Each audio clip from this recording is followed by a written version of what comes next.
is the ever handsome $10.50 Chromatic. How's it going? Doing well. How are you? Well, not too bad, not too bad. Now, it looks like for this game we have Sadistic Autistic versus Mercy Shore. So that's Trees team versus AJS Zeros. So compared to last team, we had Mercy Shore last place, got raffle stomped, and we have Sadistic Autistic that did really, really well against the Bone Zone. So you think that Mercy Shore continued around? I think the key difference this week is that Marias is actually here, and he's their key DPS player. Last week, they really struggled to take down the carries on our team, and because of that, it was more of a stomp than I think it otherwise would have been. So this week, we're going to be watching to see if Marias can put them back where they should be. Especially since what is it? Marias went for a pretty hefty price himself. But can he carry this team on his back? Is it going to be one of those things where is it just defend Marias and win the game? I don't know. That seems to be the strategy that 30's team has adopted. So if that's what Mercy Shore is going to do, I'd expect to see some kind of death ball. A lot of tanks and a lot of people just standing there taking damage for him. But as we saw last week, I think Sadistic Autistic really does a good job of just diving in there and causing mayhem. And I'm not sure that Mercy Shore is going to be able to deal with that. Especially since if they go with like something like a dive comp or something very mobile, it's not like it's going to be hard for them just to kind of chip at them until that egg cracks. Absolutely. And I think that's what we might see, especially because a lot of the Sadistic Autistic players are known for being aggressive and just diving. So I wouldn't be surprised at all to see a dive comp come out of them. And especially like, what is it? For the first map that we got, we have Route 66. Now, going through that first, turnpike, that's usually like, the first test of what either Mercy Shore or Sadistic Autistic is going to be going through. Like, what as a player, like, what do you want to see going forward into that push? Well, I think the meta is developing in a bunch of different ways, actually, specifically on Route 66. A lot of Korean teams, and now some American teams even, really do capitalize on using a Bastion, actually, on attack, which is really interesting, I think. And I Bastion. don't think we'll actually see that tonight, but the reason it's a somewhat viable strat is because the ranges that you expect as you come around that first corner between where the payload is and the gas station are pretty optimal for Bastion.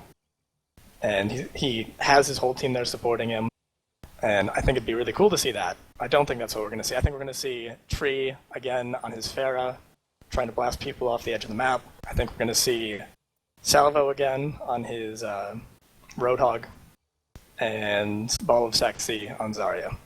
That would be my bet for Sadistic Autistic. And I'm not sure what Mercy Shore is going to do, but I think it'll be interesting.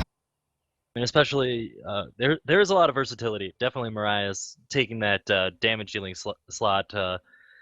Swift, known for being in competitive plays, being kind of more of the Mercy support player, but he has a lot of versatility to him and a lot of flex in what he can do. But at the same time, their big pickup besides Marias was Dano. You have any experience playing with him? I do not have any experience playing with Anno. No, I don't. Do you? Nope, I do not. So, and I remember correctly, he did fairly well last week. So, should be looking into what he's going to be doing for this one. But it also looks like we're waiting on one more player on Mercy Shore. We'll see. Maybe they'll lose one ban if we're, Well, for time penalty. just to go back to Dan 22 a little bit, just looking at his player card, it seems that he seems to play quite a bit of support. I'm not sure that role is one that's. I mean, it's important, but I'm not sure it's what Mercy Shore need as far as impact players go against someone like Sadistic Autistic. But I'd love to be proven wrong. Definitely, if they can get some good picks.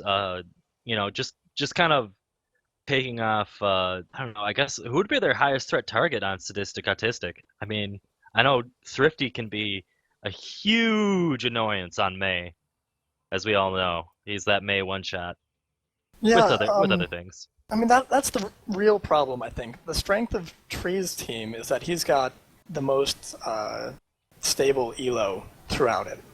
He doesn't really have any of the 3,200 players, but he has 6 people who are all 2,500 to 2,700, and that makes them each very dangerous, and it really makes it a challenge to decide who you're going to focus, especially when they play people like May, who obviously cause a lot of CC and a lot of interruption, but are hard to deal with quickly in comparison to someone like Tree's Junkrat. Oh yeah. It looks like Failed Destiny, team member number 6 for Mercy Sword just showed up. So hopefully we can get this game going. Looks like Zeticus might have to change a few settings here and there for custom game. Otherwise, it looks like we got one ready up.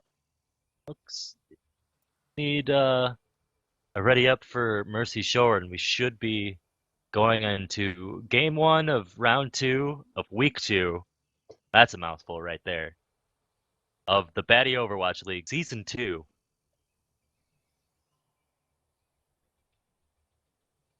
Any second now.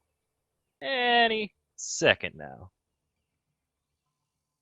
So Chromatic, got a question Yes. for you, buddy. Mm-hmm. How's the Elo hustle going? It's going pretty well. We were on the Elo train a couple nights ago. Now Uh, I don't know if any of you guys know, but we're gonna go into this game. But we definitely found our golden ticket into Masters. we did. We made a friend. We made a friend. So Should try and get him in the Batty League next season. oh yeah. All right, now getting in looks like we have on Sadistic Autistic. It looks like so far we have Mercy, a May, a Zarya, a Roadhog, and Anna, and most likely a Reinhardt that's going to be on Salvo. And then on Mercy Shore, we're going to get a Lucio, a Farah, an Anna,